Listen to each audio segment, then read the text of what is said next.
നല്ല ക്രൗഡുണ്ടല്ലേ, അത്യാവശ്യം നല്ല ക്രൗഡുണ്ട്. കൊള്ളാം, ആനയൊക്കെ കൊള്ളാം. അവിടെ പടക്കൊക്കെ പൊട്ടിക്കുന്നുണ്ട്. പിന്നെ അവിടെ നിങ്ങളും വാ, എല്ലാവരും പൂരമൊക്കെ കണ്ട് അടിച്ചു പൊളിക്കുക.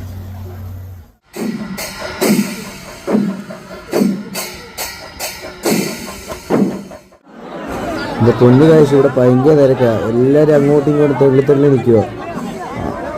അങ്ങോട്ടും ഇങ്ങോട്ടും നീങ്ങേണ്ട ആവശ്യമില്ല, നമ്മളെ എടുത്തോണ്ട് പോകുന്ന പോലെ തിരക്കാ. എരിച്ച് കൊന്നു ക്രൗഡിൻ്റെ ഇടയ്ക്ക് ഞാൻ വിച്ച് കളഞ്ഞു. അതിൻ്റെ ഇടയ്ക്ക് കോലൊക്കെ കണ്ടിട്ട് സീനായി. ക്രൗഡിൻ്റെ ഇടയിൽ നിന്ന് രക്ഷപ്പെട്ടു.